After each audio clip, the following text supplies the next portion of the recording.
Assalomu alaykum kanalim obunachilari. Videoni oxirigacha kuzatib borib, like bosib, obuna bo'lishni unutmang. Eng so'nggi va yangi xabarlar faqat bizda. Kimlargadir shikoyat qilib meni tinchitishni so'rab yurishibdi. Botir Qodirov o'ziga nisbatan bo'layotgan bosimlar haqida ma'lumot berdi.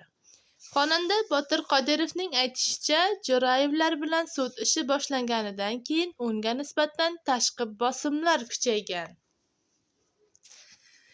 Orqamdan turli ishlarni qilib yurishibdi. Ustimdan kimlargadir shikoyat qilib, Botirni to'xtatib beringlar, tinchitib beringlar deb aytishyapti. Ular meni chaqirganida borib qo'limdagi hujjatlarni, ya'ni dengi natijalarni ko'rsatgandim. O'rtaga tushgan kishilar ham haqiqat qayerda ekanligini tushunib, sizlar aka-uka ekansizlar, yarashib olishlaring kerak deyishdi. Dadam ham tan olmagan, biz ham tan olmaymiz deb dadasiga aybni to'nkab bahona qilishyapti, deydi Botir Qodirov. Botir Qodirovni aka-ukalari tan olmaslikka qaror qilishgan.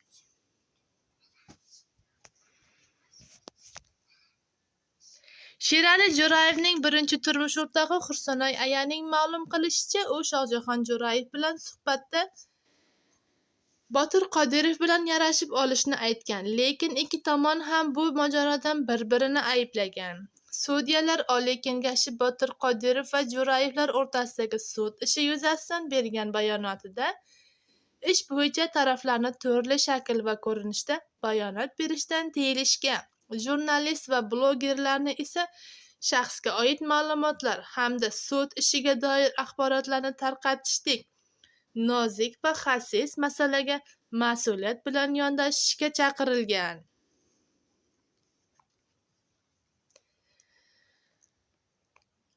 Holat yuzasidan izoh bergan Zohirshoh Jo'rayev jamoatchilikdan bunday piar va qayblarga oilasini aralashtirmaslikni iltimos qilgan. Keyinroq Botir Qodirov Sherali Jo'rayevning nikohli farzandi ekanligi hamda marhum hofizning o'g'illari bilan nima maqsadda sudlashayotgani haqida gapirib berilgan.